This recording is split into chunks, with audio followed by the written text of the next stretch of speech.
Hello friends, आप सब कैसे हैं। आई होप आप लोग अच्छे होंगे। आप लोगों के एग्ज़ाम्स हैं जैसे कि 19 तारीख से सबके शुरू हैं बिहार टीआरई 3 के लिए। तो आप लोग जितने भी बिहार टीआरई 3 देने जा रहे हैं वो एक बार ये वीडियो ज़रूर देख लें, क्योंकि ये पीवाईक्यू क्वेश्चन है। तो इसमें जो 9 to 10 देने जा रहे हैं, हालांकि ये लैंग्वेज फर्स्ट है, ये तो सभी में इम्पॉर्टेंट है, लेकिन इसके बाद मैं दूसरा वीडियो अपलोड करूँगी साइंस का। तो आप लोग एक बार ज़रूर देख कर जाएँ, ठीक है। अब जैसे कि ये लैंग्वेज फर्स्ट का मैं क्वेश्चन कुछ पीवाईक्यू करा दे रही हूँ, आप लोग देख लीजिए। पहला क्वेश्चन कह रहा है कि in this school all dash students are given free education. तो यहाँ पे कौन सा आर्टिकल हो जाएगा, यहाँ पे आर्टिकल द हो जाएगा। नेक्स्ट है I have a friend in Mumbai who is actress. कह रहे हैं कि जो एक्ट्रेस है, तो यहाँ पे कौन सा आर्टिकल, एक के साथ एन एक्ट्रेस आर्टिकल लगेगा।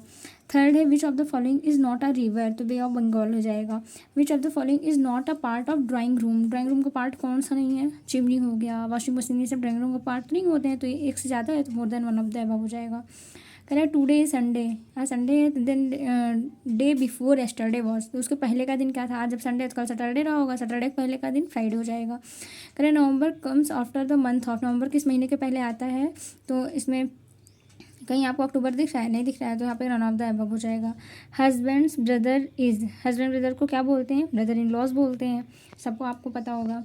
कह रहे कि मदर के पेरेंट्स को क्या कहते हैं, मैटरनल ग्रैंड पेरेंट्स कहते हैं, मैटरनल ग्रैंड पेरेंट्स कहते हैं। अगर फादर के पेरेंट्स को पूछे तो उसे पैटर्नल ग्रैंड पेरेंट्स कहेंगे। फिर कह रहे हैं निम्न कौन सा प्रत्यय रहित शब्द है जिसमें प्रत्यय ना हो, झुकाव हो गया, इसमें आव प्रत्यय हो जाएगा, उल्लेखनीय ई हो जाएगा, इसमें भाव युगल में क्या है, कोई भी प्रत्यय नहीं है, ठीक है। भाषा की उपयुक्त परिभाषा है, विचार या भाव प्रकट करने का साधन जो होती है उसे भाषा कहते हैं।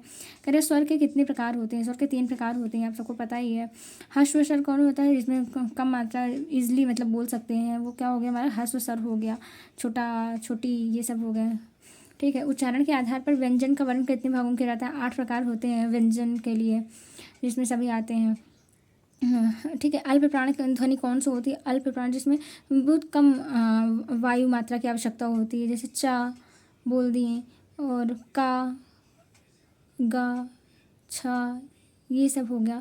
तो ये सब क्या है, उपयुक्त में से एक से अधिक आंसर होना चाहिए इसमें, लेकिन सॉरी चा हो गया, खा में ज़्यादा आवश्यकता पड़ती है ना, तो वो अल्प प्राण हो गया, अल्प प्राण है वो, खा महाप्राण है, अल्प प्राण हमारा चा हो जाएगा।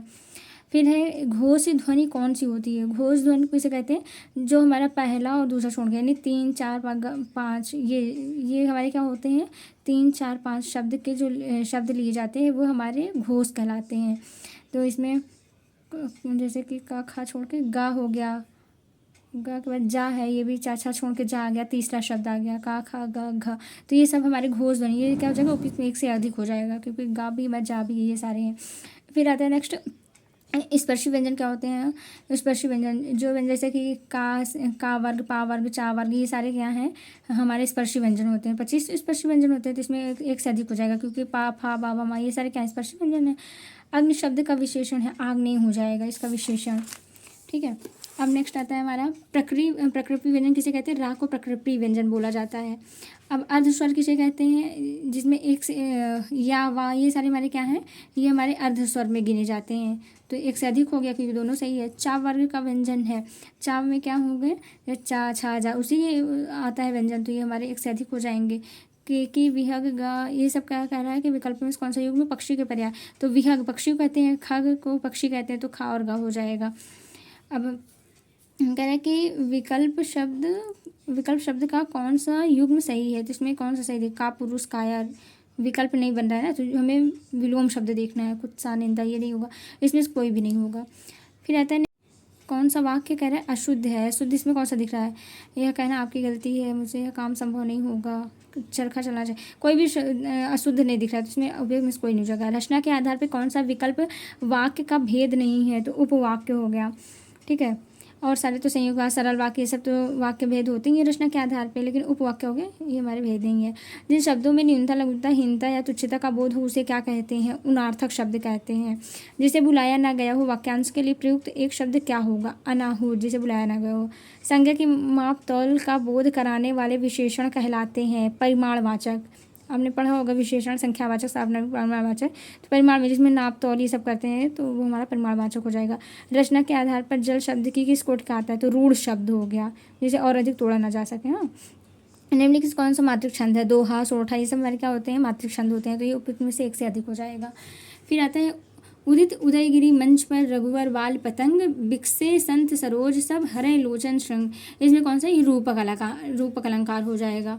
तो आप लोग ये वाला क्वेश्चन प्रैक्टिस सेट अच्छे से देख के जाइए। ये मैंने फर्स्ट पेपर अपलोड कर दे रही हूँ, उसके बाद मैं जीएस का और फिर साइंस का पेपर अपलोड कर दूँगी। इस तरह आपका जो ये पिछली साल पेपर हुआ था TRE 2 का, उसके लिए है, और आप TRE 3 में ज़रूर एक बार देख कर जाएँ। ठीक है, okay, thank you for, and please like, share and subscribe my channel.